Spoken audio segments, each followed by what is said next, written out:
Okay, welcome back to Turntable Guy. On the bench today we have what should be a fairly quick repair. This is a dual 1226, and it just came in because it looks like the gentleman's teenage son has wrenched on the start-stop lever, and that has caused it to be in a weird spot. Let me just... oh, looks like it's stuck too. I think what's happened here is maybe the grease is dried up, and what happens is people go and they try to start the turntable, and what eventually happens is, oh, it wants to go.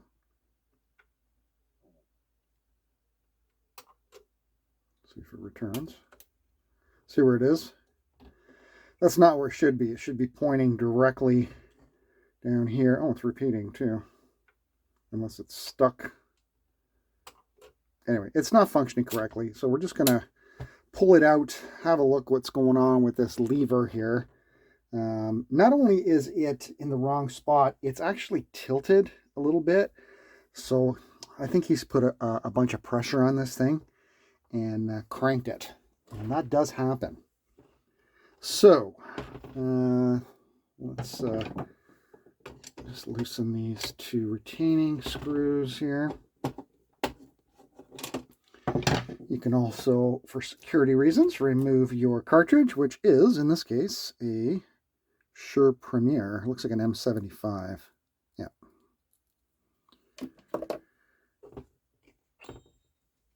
we shouldn't have to remove the platter for this, so I'm going to leave it on there. If you want to remove the platter, you can do so. It's got the retaining clip in there, so it shouldn't go anywhere. The only thing is that the whole mechanism is going to be a little bit heavy to work on. That's okay.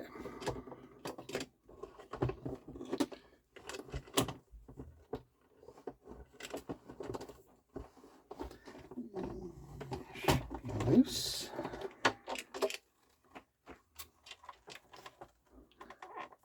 And I'm just going to turn this around.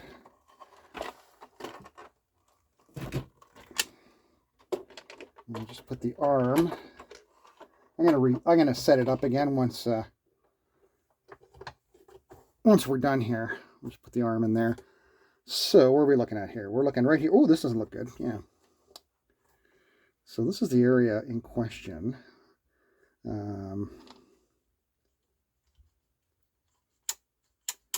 Yeah, that's been cranked off here. That should be sitting within there. So this is going to be a pretty fast video, I think. Let's zoom in a little bit.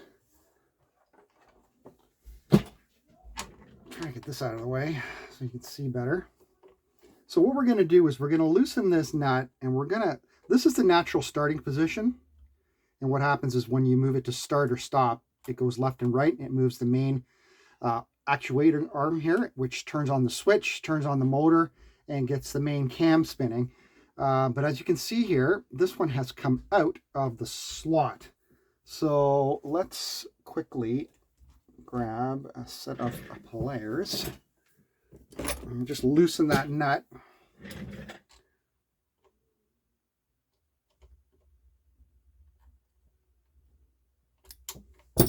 What's probably happened is it's just loose to begin with. I just want to have a look at it and see if he's actually bent the actuator arm. And there is a spring, as you can see, attached there. And there goes the arm. Where did you go? There you are. Here's the arm, and as you can see, it's definitely been reefed. Can you see the hook on that thing? That is not correct. I don't know if the plastic's cracked. It's not cracked, so let's see if we can bend that back and get it back into position. Yeah, that's better. And what we're going to do is we're just going to tap this. I'm going to tap this down so it sits inside better.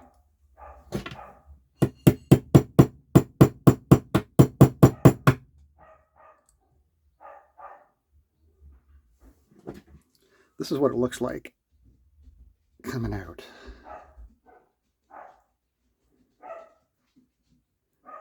That should be, I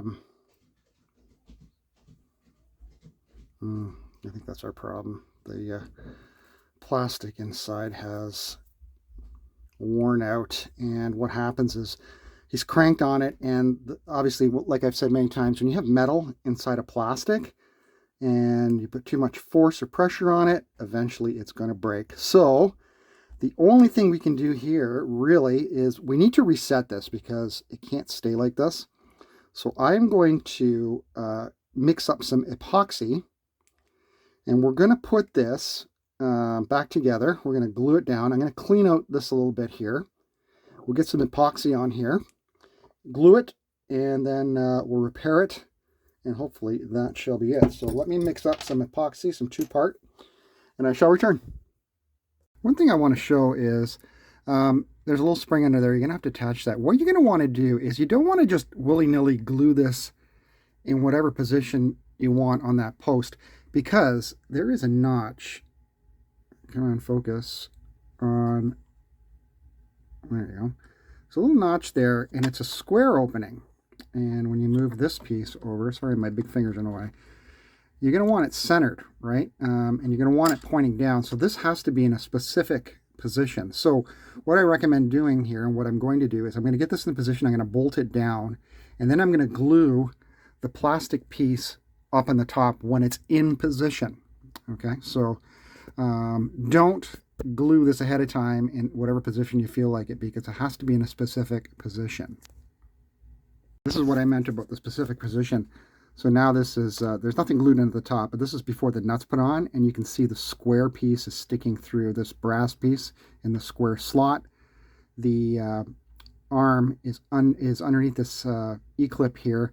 The spring's in position. Now, this is the position that you want the turntable to be in rest, because this is either start or stop, but it has to be right there in the middle, sitting on that tab, and that's where you want it. So we're going to want to put the nut on, and then glue the plastic lever from above.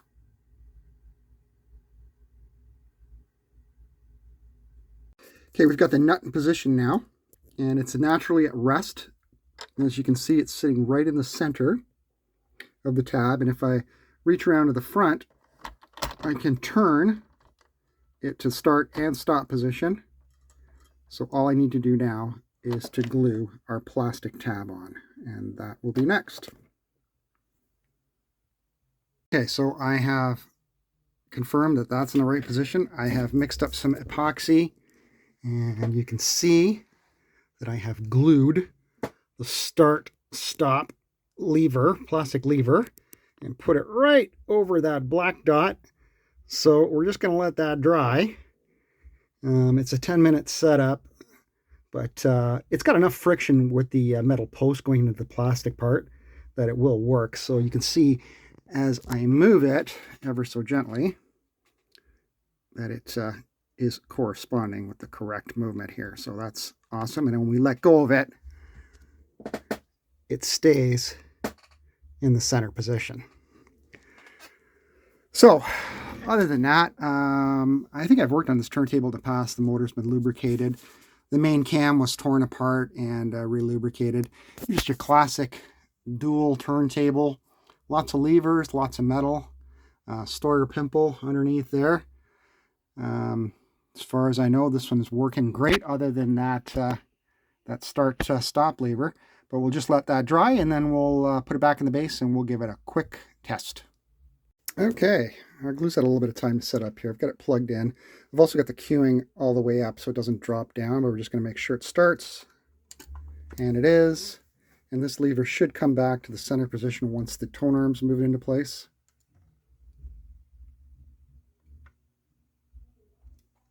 And there it goes.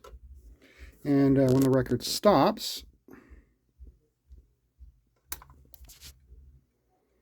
oh, it won't actually do anything there. Let me start it again.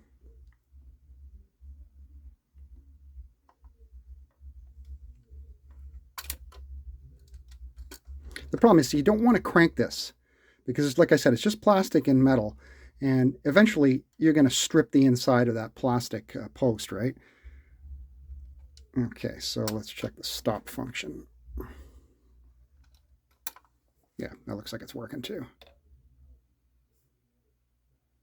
I almost feel like I want to put a sticker here that says gentle. Ham-fisted kids. All right, that's it. That's the dual tool 1226 start stop lever repair. Any questions, any remarks, any comments, please leave them in the comment section. And we'll catch you in the next video. Bye-bye.